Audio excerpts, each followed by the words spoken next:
Greetings, friends. Can y'all hear me? Hello, I can. Great. Hey, Max, but wait, is it Charles? Mason, how you doing? I'm pretty good. How are you? Good, thanks. Hey, Max, can you hear me? Yeah, I don't know. Welcome, Jacob. How are you?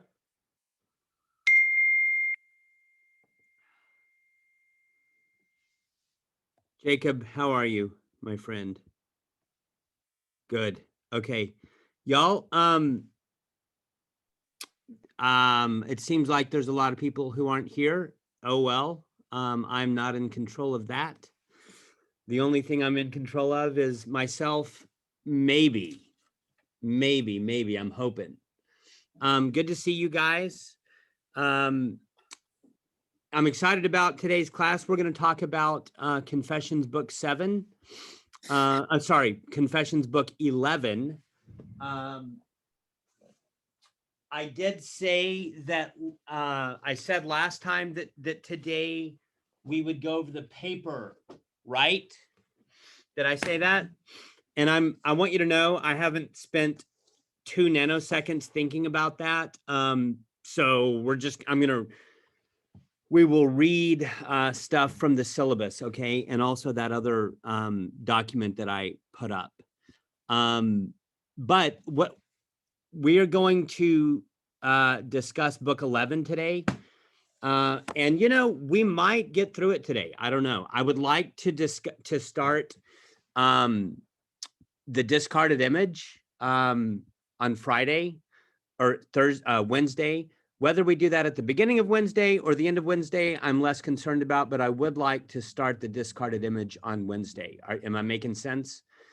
And can you guys see my desktop at the moment? Yeah. Great. Okay. I want to pull up the reading schedule real quick. Just make sure I'm not losing my mind. Give me 1 sec here.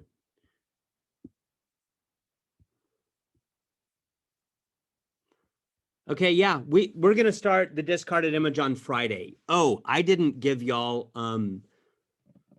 sections to read. I do know what those are. Did I give those to y'all?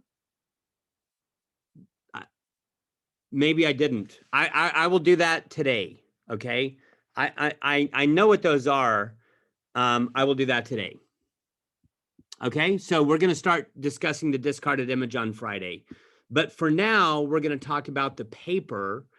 And that requires that I pull a couple of things up. First off, let me think here.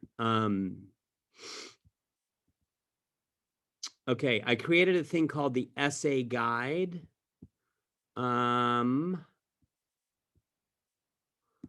But first, I think I just want to look at the syllabus real quick. Yeah. Actually, you know what? Let's start with the essay guide. By the way, does anyone have any comments or questions about anything so far? By the way, if you guys were to say to me, hey, I don't need to talk about the paper, I'd be like, yay, let's not talk about it. But I don't know. Do y'all want to talk about the paper like I said I would, like I said we would? I personally don't. I was just going to read over this document and the syllabus and go for it. Okay. Mason, what about you? Yeah, I'm about the same. If there's not going to be like any new information that's not in the document, then I think I'll be okay. Oh, there's not going to be any new information that's not in the document. Definitely. Max, can you hear me? And yes, I can. Now, are you Charles? And please forgive me. Yes, I am Charles. Okay, cool. How you doing today? I'm well. How about you? I'm great. Y'all, hey, Charles, let me ask you this. Have you looked at this document, this guide for the essay? Yeah, I'm probably going to reread it, but if all the information is in there, I'm also fine with not going over it. I have nothing to add. So I guess what we can say is, today is your collective opportunity to ask questions. And most of y'all know me by now. I'm not going to screw you over. Yeah. It's a lot like my paper for the intro class, except that it is longer. I'm not going to cut the length in half like I frequently do in my other class. I'm not going to do that. The due dates, what this means is that Mirka and who presented on Augustine? Was it Michael? No, who was It it? was Christian. Christian, yeah. Their papers will be due on. Okay, here's the thing, y'all. Because of the snowpocalypse, I'm pushing back all due dates. So I think we already talked about that vis-a-vis presentations, did we not? So I'm pushing back the due date for folks who will have presented before March 24. To, I guess that's April 1st, I think. Are you with me? So I think I already said that in the context of presentations, but it's true for the actual paper as well. March 31. The due date will be postponed to Wednesday, March 31. Okay. Okay, good. I'm glad y'all don't have any questions. I'm gonna skip this then. Hey, Michael, how are you? Hey, Michael, we sort of decided that we don't need to spend a lot of time going over the paper. Do you have any questions? Let me put it to you like this. I don't have anything to say about this that's not already in this guide for the essay. One thing is that the due date is pushed back a week to March 31 because of the snowpocalypse. Other than that, I don't have anything to add. Do you have any questions?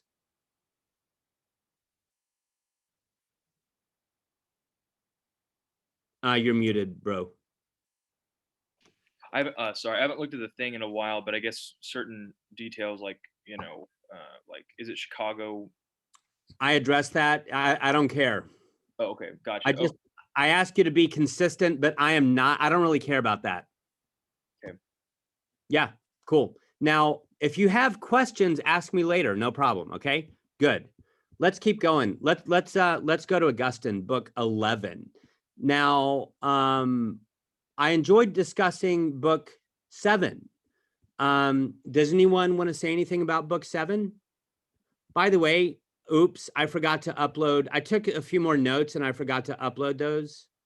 Let me see if I can do that real quick. Shame on me. Yeah. This will take like 60 seconds. Yeah, they're not super detailed, but still, let me upload this real quick. Sorry about that. Does anyone have any questions about or comments about book 7? I hope that if you were not here for class, that you watched the YouTube video. That's why I put those up. So.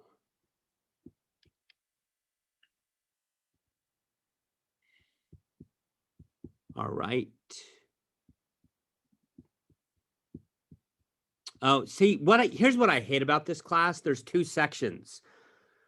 So every time I upload something, I have to do it twice, and I hate it, but I'm going to do it. I'm going to do it real quick.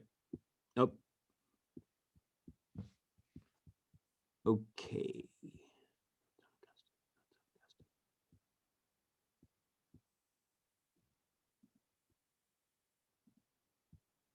Ooh. Wait.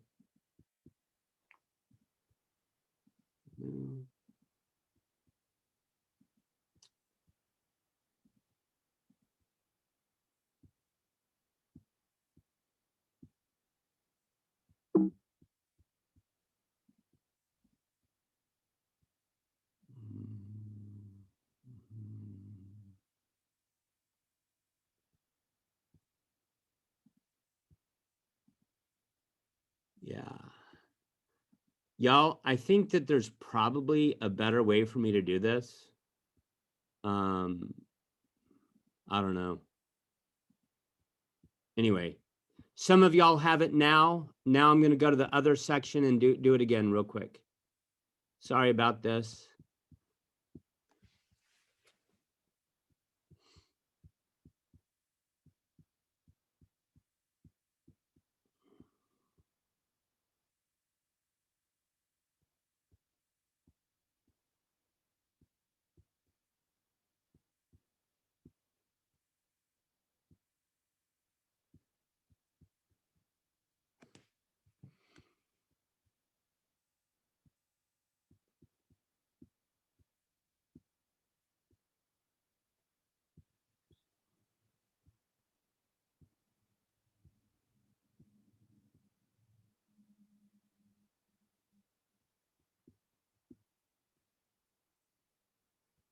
Okay, I think that everyone should have it now.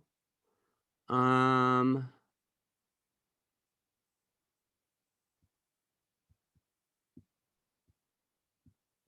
sec.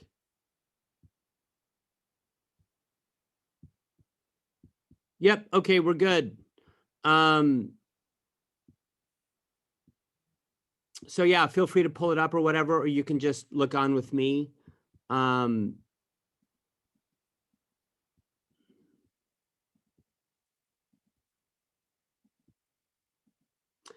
Who can tell me something that you found interesting from book 7?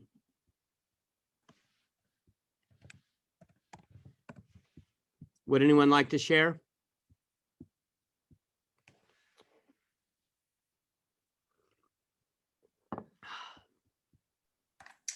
I'll just say that it was good to hear him go through the privation of evil concept. Why is I've heard that? Oh, you've never heard that? Well, I've heard it before, but just not explicitly laid out. Like he Good. did. Good. Michael, it's really good to see you. I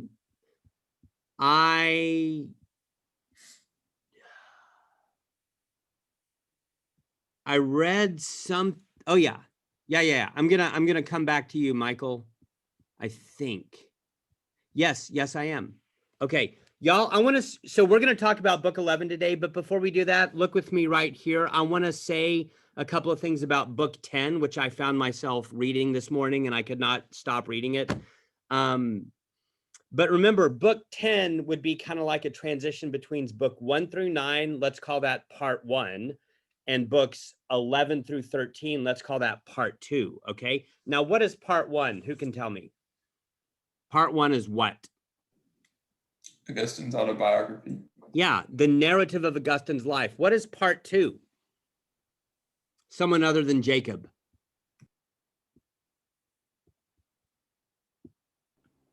Isn't it like an account of like the world with God? Yeah, and it's also a narrative. It's a narrative in the same way that part 1 is a narrative, except that it's not narrating the life of Augustine, it's narrating the life of the world. Yeah. And that, I mean, that's a little bit my own interpretation, but I think that you can also justify that in the text. Okay.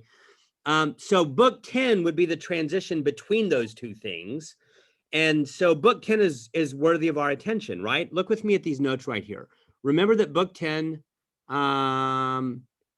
after the conversion of Augustine in book 8, I'm throwing out some bonus items here. And Jacob, I had you in mind when I found the conversion of Augustine. It's actually in section 729 of book 8. That's a very famous passage where Augustine hears a voice saying, "Tale lege," take up and read. And Jacob, real quick, it has nothing to do with the story of the pairs in book 2. I don't know why I was sort of conflating those stories. Maybe it's because of this picture on the front of this book. I don't really know. But remember that book 10, after Augustine's conversion in book 8, and after the death of his mother Monica in book 9, is a kind of transition from part 1 to part 2. It's a kind of transition from the first part of the Confessions, Augustine's own narrative, and the second part, the world's narrative, and deals primarily with what?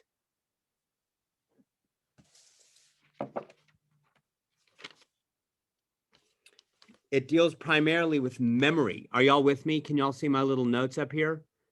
It deals primarily with memory. And you can see that even in Chadwick's helpful table of contents here. Can y'all see that? Book 10, memory, and it's all about the memory. Fascinating stuff. Let me just I want to read one footnote if I can find it. One of Chadwick's footnotes about memory, if I can find it real quick. Very, very fascinating. In fact, I took a picture of it, so I'll do it that way. This is footnote 12 of chapter 10 of book 10, footnote 12 of book 10.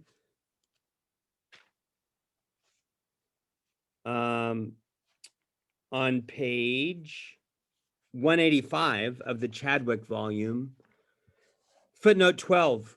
Would someone like to read that? This is a footnote about memoria. Very, very interesting. Would someone like to read that footnote 12 on page 185?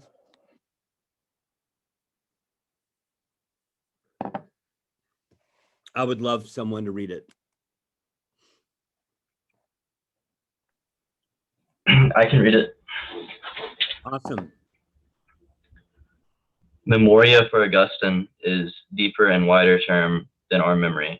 In the background lies the Platonic doctrine of anamnesis. Anamnesis, good. Anamnesis. Class, let me hear you Explain. say anamnesis. Anamnesis. Anamnesis. Good job. Explaining the experience of learning as bringing to consciousness what from an earlier existence the soul already knows. But Augustine develops the notion of memory by associating it with the unconscious. The mind knows things it does not know it knows. With self-awareness, and so with the human yearning for true happiness found only in knowing God. Thank you, Charles. So yeah, like remember that video, that YouTube video that I made y'all watch where I was talking about Plato's Meno or Meno's paradox in the Confessions? That's about this, right? This idea that for Plato there's things buried under our conscious mind, nevertheless that in some sense are still in us, in some sense we still know. Yeah, good. Now, look with me at this first bullet point, because Michael, I had you in mind whenever I wrote this. Anaximenes, this is in section 6-9 of book 10. And I didn't make y'all read book 10, so this is just bonus stuff, okay? But if you look with me at section 6-9, that is on it's on Chadwick 183. He mentions Anaximenes, who's one of the Milesian philosophers, like Thales. Thales thought that the organizing principle or the explanatory principle of all reality is water. Anaximenes took a different one of the four elements that comes from Empedocles and says, no, that's the explanatory principle, namely air or wind. Okay. Now, y'all, that might sound really stupid, and it is stupid, but it might not be as stupid as we think, because have you ever heard anyone in our day talk about energy as if energy is sort of like the thing that explains all of reality? I hear that a lot. Buddhist, New Age types talk that way. Buddhist types talk that way. A lot of people talk that way, and I don't actually think it is stupid, but it's not stupid. It's stupid for very particular reasons, I would say. Let me put it this way: the people who talk this way are not idiots. That's what I want to say. And in the same way, Thales and Anaximenes were not idiots. There are good reasons for talking this way. Nevertheless, at the end of the day, I think that the the progression of the history of philosophy demonstrates that these views are inadequate, which is really kind of what I was trying to provoke you about, Michael. It's so easy for us, and I'm not 100% saying that this is what you are doing, but it's very, very easy for us to imagine that modern natural science is constantly progressing, making all these breakthroughs, getting better and better and better. Our knowledge is increasing more and more and more.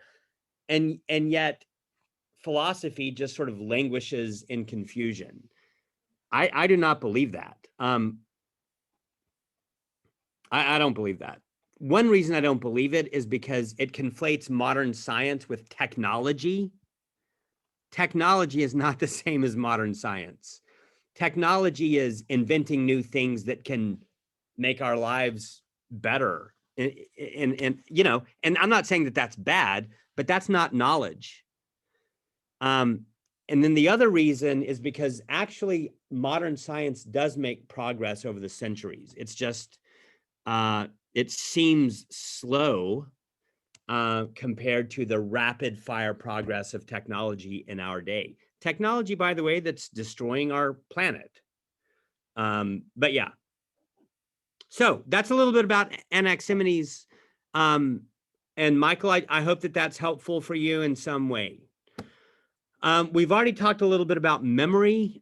He talks so much about it in this book. I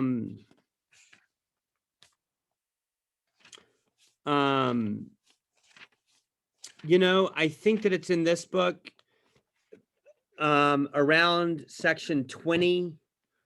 He at one point he says that the thing that we all somehow remember is that we all long to be happy. We all desire happiness, which is also something that Aristotle says. But Augustine says we wouldn't have this longing to be happy if we didn't have some kind of memory of happiness. He does talk about Adam. That's on Chadwick 197. There's a footnote, footnote 20. The reason I'm bringing this up is because it addresses these issues about reincarnation. One of the things I've tried to argue is that I think Augustine is saying that we all have a memory of being one with God. You might think of that in terms of the Garden of Eden or paradise. But he has to give it, in light of the fact that he doesn't believe in the immortal soul, he can't fall back on reincarnation / the transmigration of the soul. He doesn't give a full-fledged account of some kind of corporate human identity in Adam, but maybe he comes a little bit close. And that would be in section 2029, top of Chadwick 197, or bottom of 196, top of 197. I'm going to read that real quick. My inquiry is whether this knowing, the knowing of happiness,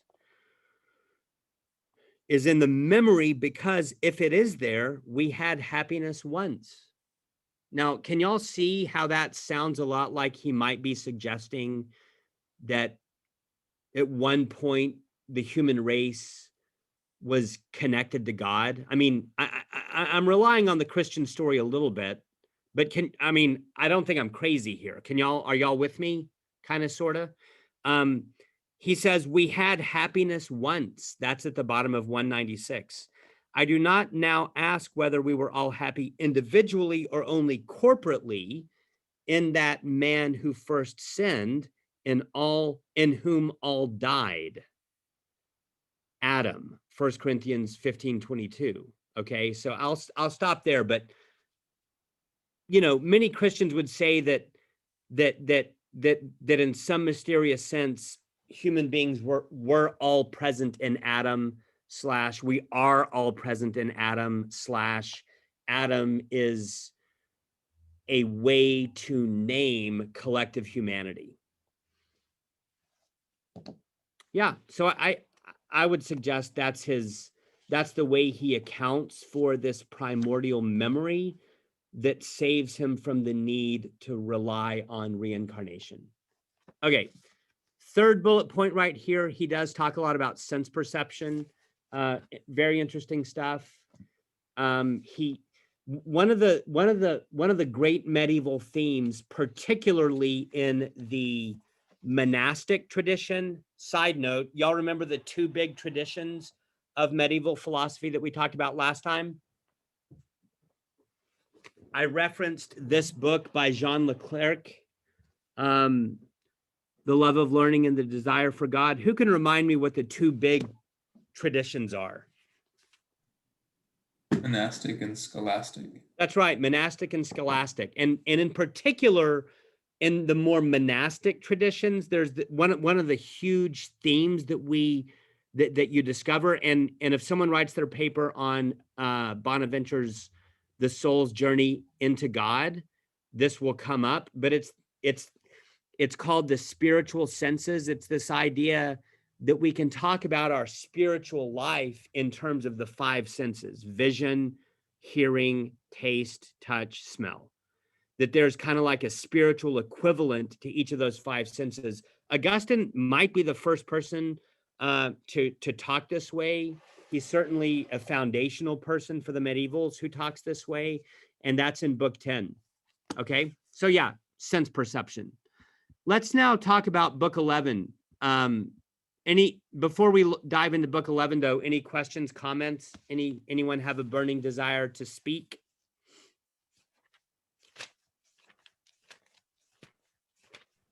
I have a quick question. Okay. What does Augustus mean by like happiness in terms of being with God? Is it like a satisfaction in which that, you know, we have everything that we desire, or is it more like infinite pleasure? What is the nature of this happiness? Yeah, I don't know. I mean, I could sit here and speculate. I don't know if he says in the Confessions.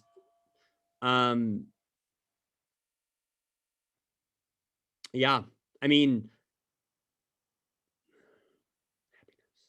so, you know, the word that Aristotle uses is the Greek word eudaimonia. I'll put that in the chat. That's in the Nicomachean Ethics. That's a Greek word. Eudaimonia, or having a good demon. Remember Socrates has a daimon, a daimon who whispers in his ear and tells him not to do or say things.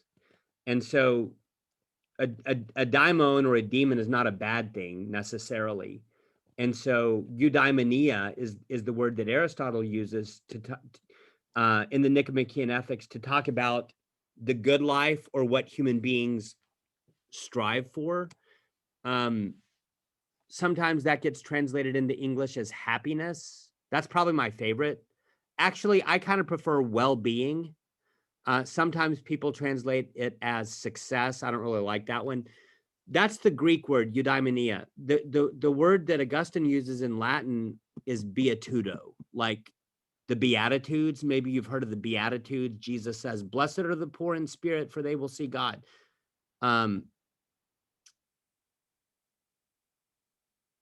Yeah, beatitude, beatudo. The only thing I'll say, Mason, is that he definitely is not limiting it to pleasure. I mean, first off, I don't think he said he's going to answer your question in the text of the Confessions. I don't know if he answers it anywhere else either. So it might be helpful to read other thinkers to answer that question. Someone like C.S. Lewis would say that happiness, and granted, C.S. Lewis is a modern thinker, but he's so Platonist that I think that it's relevant. Now Aquinas will definitely talk about it and define it, but it's certainly not limited to pleasure. But I think that it includes pleasure. Think about think about the most pleasurable experience you can possibly imagine, whether that's food or sex or fame or sleep or quenching your thirst, or maybe a psychedelic experience with drugs. C.S. Lewis would say that all of that is included in heaven. It's not limited to that, but all of that is included. He says that right now we can't handle that stuff, and he's right, we can't. But one day we will be able to. But it's not limited to pleasure. I think it includes pleasure, but it's not limited. That's all I got. That's as good as I got. Cool. Good question. Any other thoughts, questions about that? Let's delve into book 11. First off, I wanted to revisit footnote 2 above. This is one of the things that we didn't talk about in book 7 that's very important is at one point in book 7, Augustine identifies God with being. Now,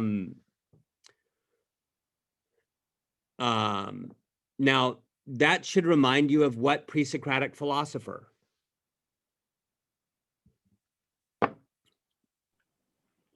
Parmenides. That's right. And as I've tried to drill into y'all, it's Aristotle who picks up Parmenides and says, Parmenides, you thought you were talking about being, you're talking about God. That's true. It is Aristotle. And it's also true that Augustine was a Platonist / Neoplatonist. But remember, Platonists also love Aristotle. When we talk about Platonists or Neoplatonists, we don't mean anti-Aristotelians, okay? So Augustine is relying here on a tradition from Parmenides to Aristotle when he calls God being. But the implications of this that he also kind of sort of states are also interesting, because he says that I myself am not yet being.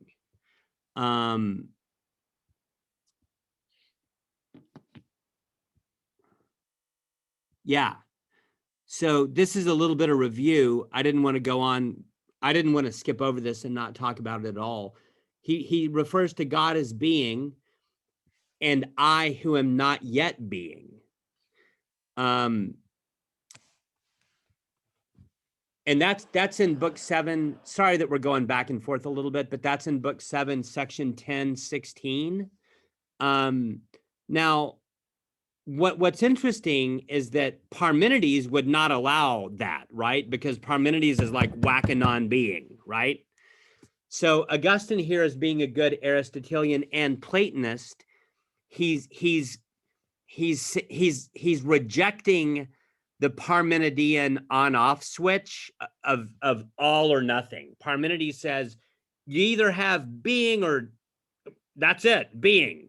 Whack a non-being. Don't talk to me about non-being. Well, Augustine is saying, hey, it's not so simple. I'm not God. The material world is not God. And it's true, at one level, we are not being, but it's not simply that we can't talk about us. No. Like Plato and Aristotle, Augustine is totally willing to talk about a kind of being that's not full being, which Plato would call becoming, and Aristotle would call something like potential being, potency, right? So yeah, I think that's very interesting. So Augustine here is thinking like a Platonist in the sense that which is truly real is transcendent. So Michael, there's the dude in Raphael, there's Plato in Raphael's Academy or whatever it's called, School of Athens, pointing up. Yeah, check. That's true. Augustine is here pointing up to God, but it doesn't mean that the world of material things is completely non-existent, it does not mean that. And so that's why I think even the language here, he says, I who am not yet being, not yet being. In other words, I think he's suggesting here that we're on our way to being.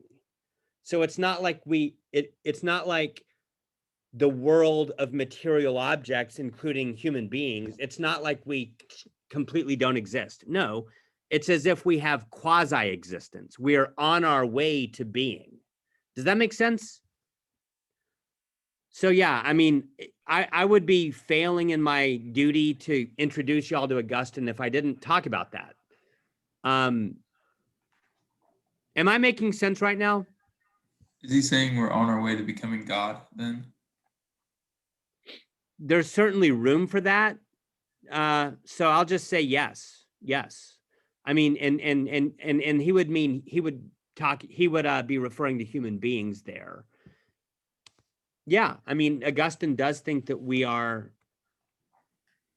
headed for the beatific vision, that we are on our way to union with God mystically, and it's what the Eastern Orthodox Church calls deification. Yes.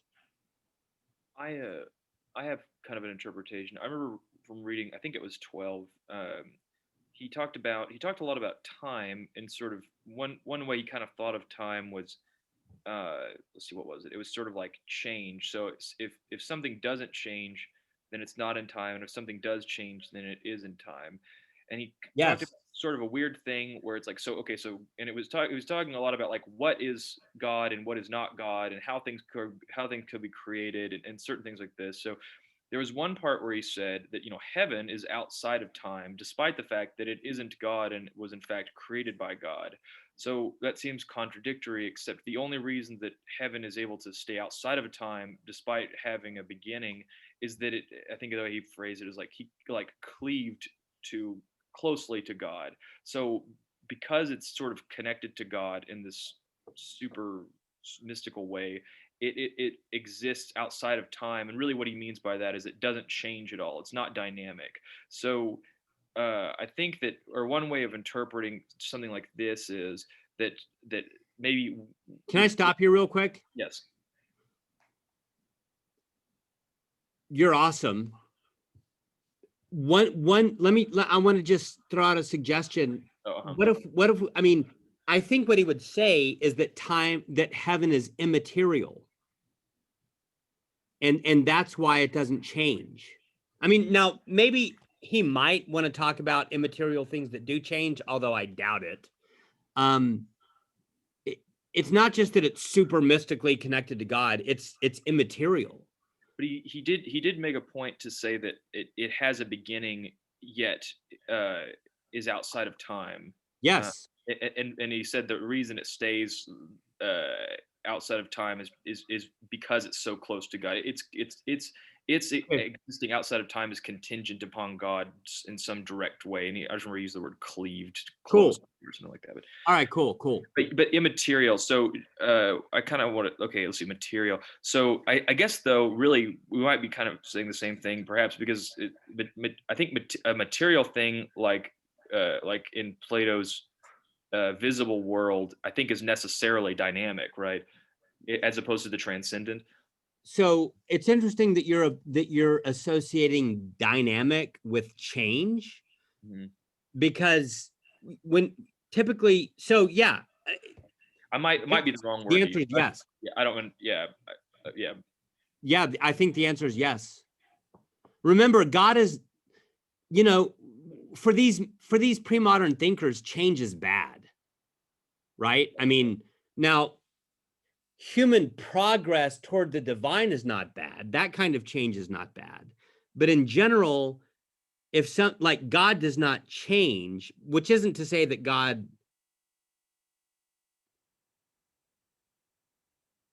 that's not a bad thing in their mind. That's a great thing. And put it to you like this: God is more dynamic than things that change. I would put it like that. I mean,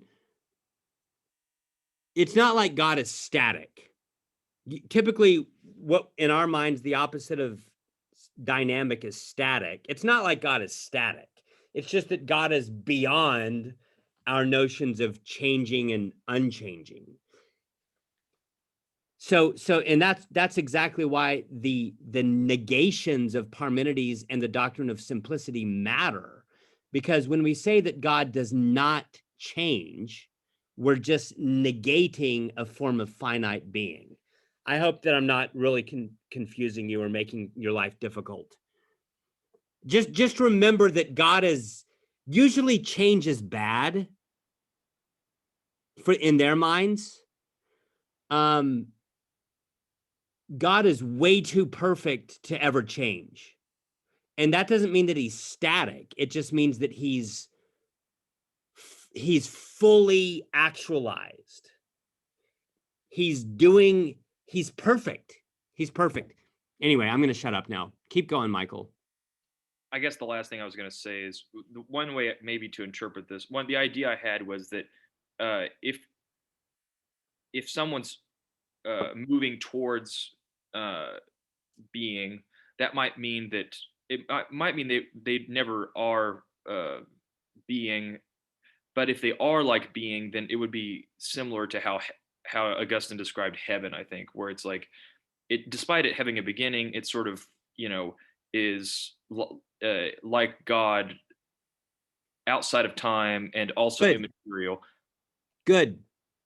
Yeah. I think that's totally right. Let me say a couple things. First off, let me just state plainly that the material world, sometimes Augustine calls it the region of dissimilarity. The material world is a mixture of being and non-being. Like, I just want to state that. The material world is a mixture of being and non-being. Now, that is precisely the thing that Parmenides does not allow, right? He says whack a non-being. But that's the whole point of Plato's realm of becoming and Augustine's notion of potential being, potency, dunamis. The material world is a mixture of being and non-being for Augustine, also for Plato and Aristotle.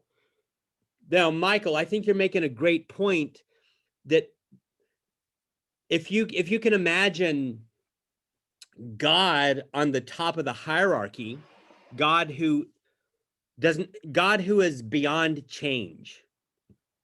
And then what would be at the bottom of the hierarchy? Well, you might say non-being, or Augustine might want to say the chaos of Genesis 1-2, what Aristotle talks about as prime matter.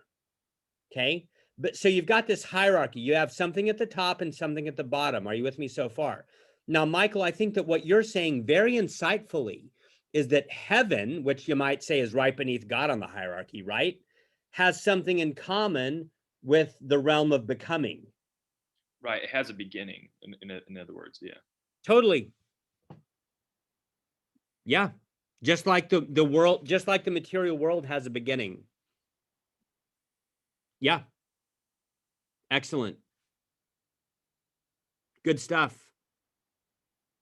Cool. Y'all, let's go back to the outline. Michael, thank you for all that.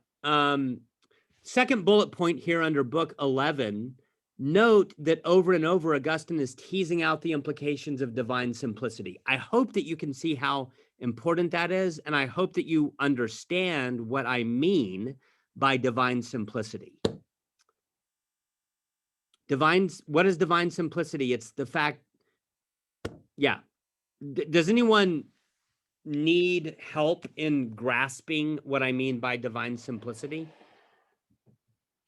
Who can tell me what divine simplicity is?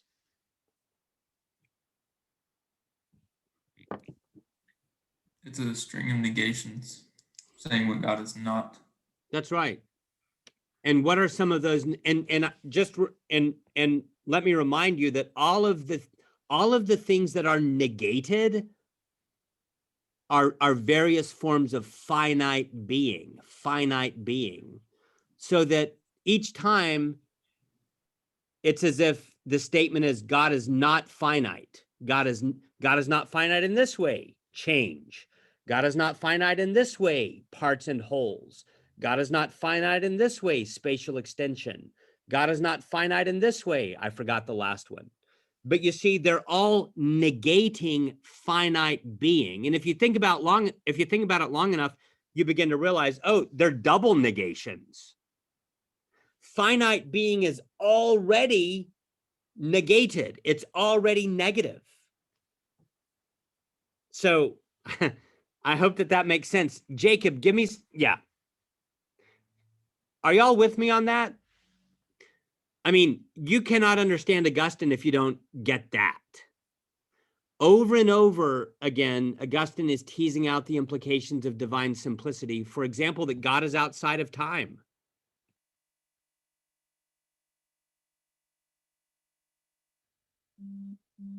That is to say, God is not at all subject to temporal duration.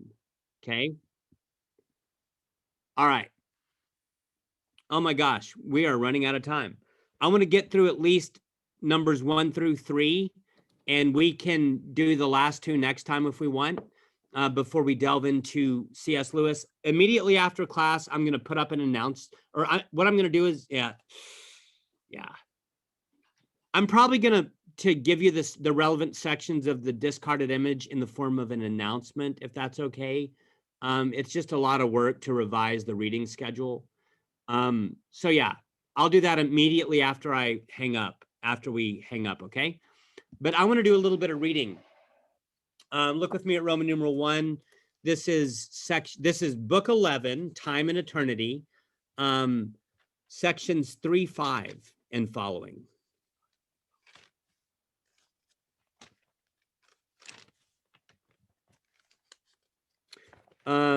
And this is interesting. This is the passage that has already been alluded to in our class about Moses, but I want to read it, okay? I'm going to read about 3 paragraphs. I'm on Chadwick 223, okay? May I hear and understand how in the beginning you made heaven and earth. Now, remember, the Confessions is a prayer. The whole thing is a prayer. Very important to keep that in mind, right? May I hear and understand how in the beginning you made heaven and earth. Moses wrote this.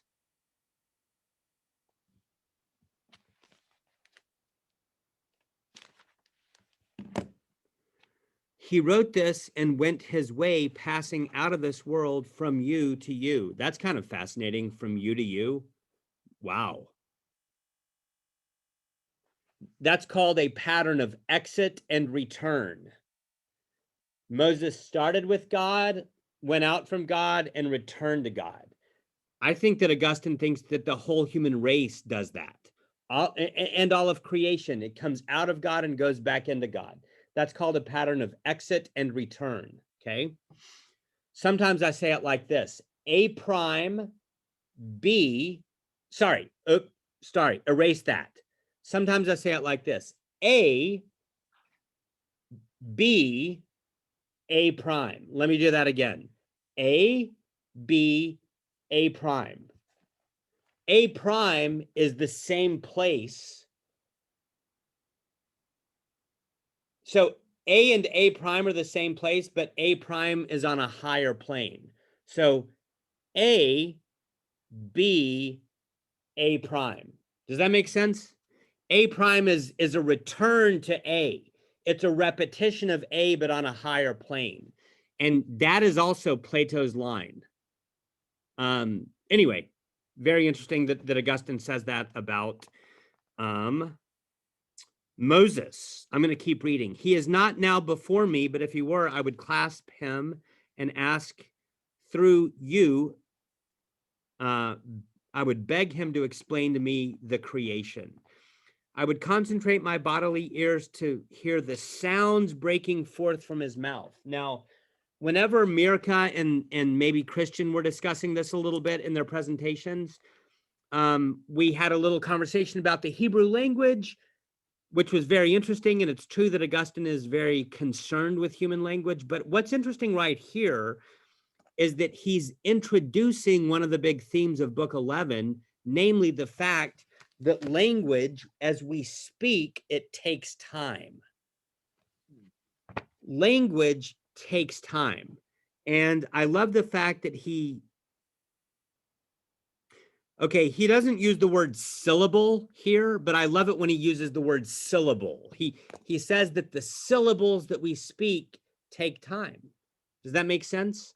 And I think that he's introducing that right here.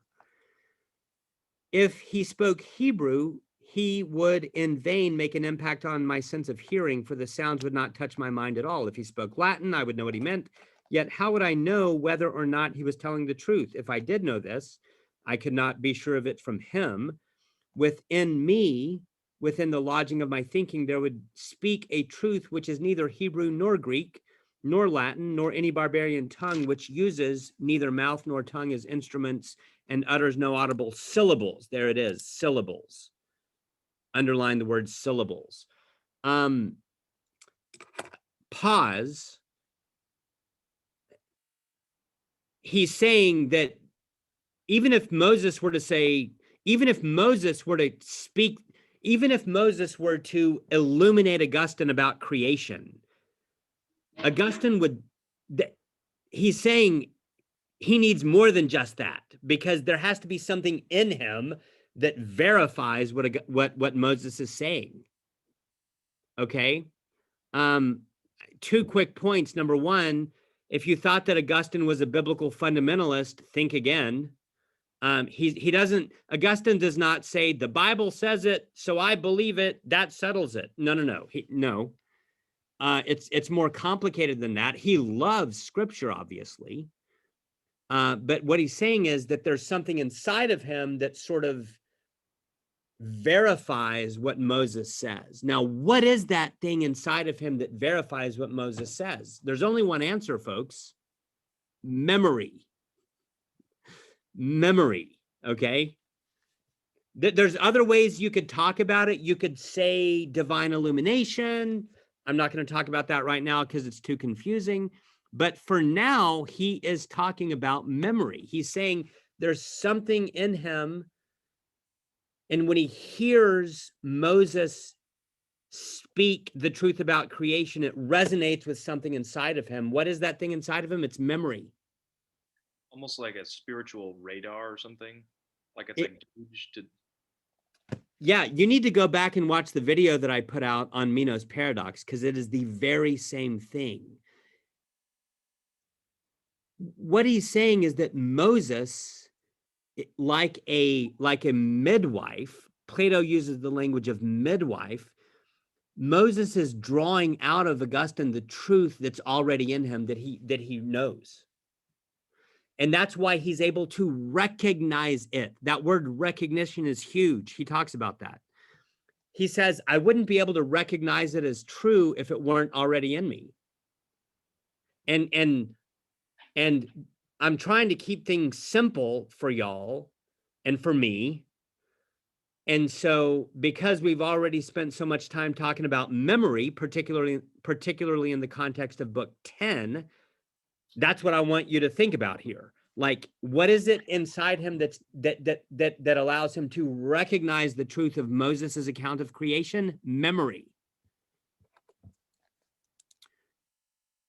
It would say, top of page 224, it would say what Moses is saying is true.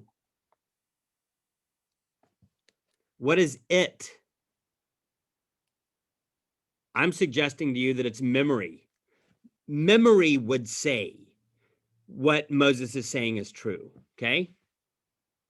Now, y'all, am I making sense? Are you with me right now? It would be so possible for you to be completely lost. Oh, how I wish that I had a philosophy professor who would do with, who would have done with me what I'm doing with you when I was an undergrad. But are y'all tracking with me right now? Does everyone see how the antecedent to the pronoun it at the top of page 224 can be memory. Do you know what an antecedent is? The antecedent is what a pronoun refers back to. Oh yeah.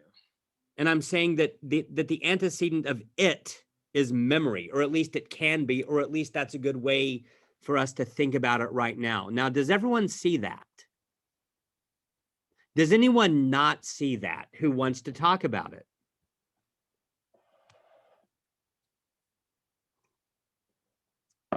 Jacob, are you tracking with me? Yes, I think so. I definitely see how the antecedent is memory. Yeah. Okay, good. Michael, does that make sense to you? I think so. I think I have an idea that I think makes sense to me. Yeah. Good. I mean, is it a different idea than what I'm saying? I guess Or it's- is it kind of, I think it's the same idea. Yeah. Yeah. I mean, Augustine is clearly saying, he says that if Moses were to tell me the truth about creation, that's not good enough. I mean, that's what he says, right? In other words, he's not just going to take it at face value. But Something like that. But he has this memory. It's like he somehow knows that account is true because he just knows it, because he remembers it, because of because like Plato discussed, somehow we had some connection in some other time or something like that. I love what you said. You said it perfectly. Somehow he knows that it's true. There's some, and this is so deeply Platonic, it's brilliant.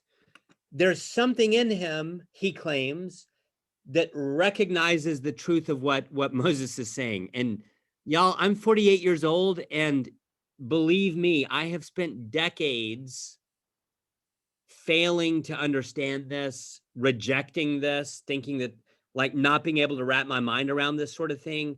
Now at age 48, it totally makes sense and I embrace it. Now, you don't have to agree with me at all for 1 second. But yeah, he's saying that there's something inside of him that recognizes the truth of the Genesis story.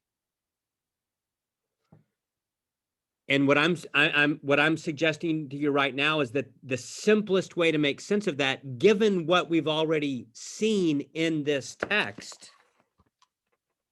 is memory. Yeah, Jacob. I guess what I'm confused on is why the Genesis account, because I thought when he was talking about memory, he was talking about like understanding and knowing God. So in order to search for something, you have to know a little bit about it. So that's what he has this anamnesis of, is God. I don't understand why that also plays to the creation account. Why, other than the fact that he believes that all humanity is represented by Adam. Yeah.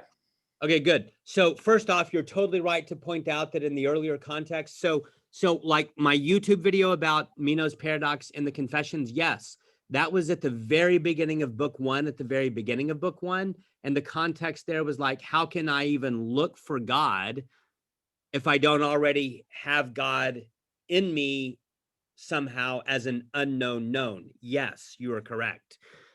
But the reason he's talking about creation here is because the part 2 of the confessions is about the story of creation, right? I mean, I think you already know that. Now, I think that you're right to point out the fact that what we're seeing here is that apparently Augustine thinks that deep within him as an unknown known, it's not simply God. You're right to point that out. Yeah. Now, do you want to ask your question again? I guess that makes sense. I was just confused because I was still stuck on the idea of understanding God as an unknown known. And It's then both. we were talking about creation. So I guess Yeah. the next question would be, maybe we'll get to this, does he think of anything else as being unknown known? Great question. Great question. Great question. I don't know the answer right now. Okay. Okay. Excellent. Let me keep reading. And And I, being forthwith assured, would say with confidence to the man possessed by you, what you say is true. But since I cannot question him, I ask you who filled him when he declared what is true. You, my God, I ask, spare my sins. You have granted to your servant to utter these things. Grant also to me the power to understand them. Now, I want to read this next paragraph. I want to get through this next paragraph, then we'll call it a day, okay? See, heaven and earth exist. They cry aloud and they are made, for they suffer change and variation. Michael, this is closely related to what you were talking about a minute ago. Right. But this next sentence also, but anything which is not made yet is, but in anything that is not made but in anything which is not made and yet is, there is nothing which previously was not present.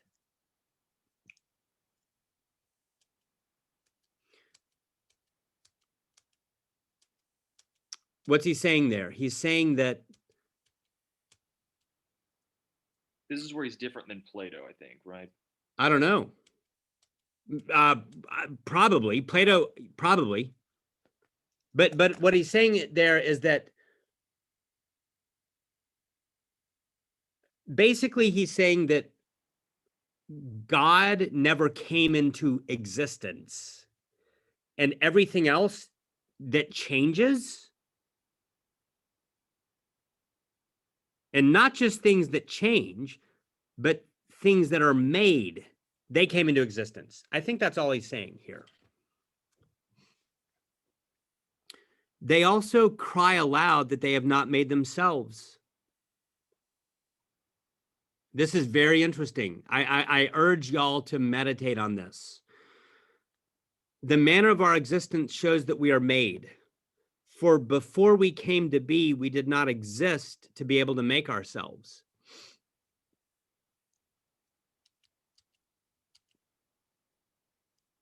And with voice, and the voice with which they speak is self-evidence. This is the kind of thing that when I read it when I was 19, I rolled my eyes and thought it was BS. You, Lord, who are beautiful, made them, for they are beautiful. You are good, for they are good. You are, for they are. Yet they are not beautiful or good or possessed of being in the sense that you, their maker, are. See, they're a mixture of being and non-being. The things of this world, mountain peaks, rivers, stars, are a mixture of being and non-being. They're a mixture of beauty and non-beauty. They're a mixture of goodness and non-goodness. In comparison with you, they are deficient in those things, being, beauty, goodness. Thanks to you, we know this, and yet our knowledge is ignorance in comparison with yours. Augustine is saying that when we look around, this would be called natural theology, I think. When we look around and see trees and mountains and rivers and human bodies, we have the ability to deduce and to conclude that those things have not always existed and that they did not make themselves.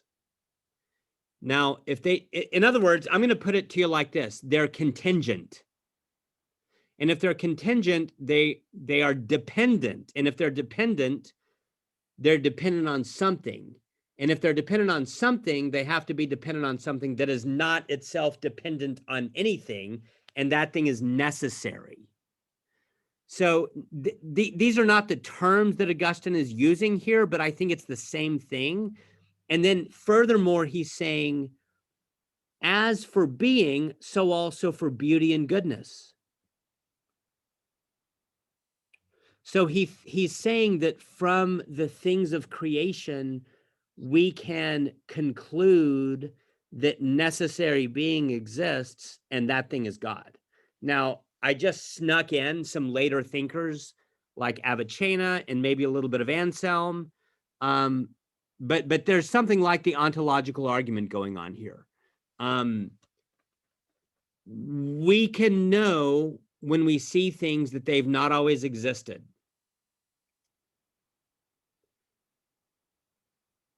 That means, and furthermore, if you haven't always existed, you cannot make yourself. Therefore, they had to have been created by something, and that thing is God. But I think one of the things we see in this last paragraph is how radically non-Parmenidean Augustine is. Because, again, put it like this: the realm of things, our visual, the world of things that we perceive with our eyes, it's a mixture of being and non-being. And what is being? Being is what? God. God. What is non-being? Again, and I think that this pops up in book 12. I don't really know what he would, I'm not prepared to say right now what he would call non-being, but my provisional hypothesis is he would look to Genesis 1:2 and talk about the chaos, the void of Genesis 1:2. And in my mind, that is tantamount to Aristotelian prime matter. And it's also tantamount to Heraclitus, the blooming, buzzing confusion. All right. Does Augustine talk about Satan? Yes. I'm sure he does. There's an index in the book. Yeah, sure. Michael, I give you some homework. Look up Satan and the devil in the index. Okay. Okay. Y'all, good class. Any thoughts, questions? I hope that this was good. We're gonna plow through the rest of these Roman numerals, and dadgummit, we are gonna start C.S. Lewis on Wednesday. Okay. Immediately after I log off, I'm gonna put up an announcement in both sections. What we're gonna read from the discarded image. Okay. Do y'all all have the discarded image? Yes. Good. Okay. Peace out. Good being with y'all today. Have a wonderful day. Bye. You too. Thank you. Yep. Y'all take care. Can I ask you a quick question? Yeah.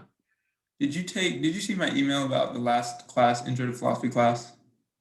When did you send it? I think Tuesday or Wednesday. It was just about the quiz and presents. I had a basketball game I had to play after the drum Yes. line. Yeah. I saw that. Okay. You want me Weren't to you make just that? saying you were absent? I'm sorry? Weren't you just saying that you were absent for a day? Yes. What does that have to do with a quiz, though? Did you want me to make that quiz up? I do want you to make that quiz up. Okay. I will send. Okay, sorry. I will send you that right now. Okay. Okay, I'm gonna email you that quiz. Can you get it back to me like in the next 30 minutes? Yes. Awesome. I'm gonna send it right now. Okay. Thanks, Jacob. Thanks. Take care. Thank you. Uh-huh.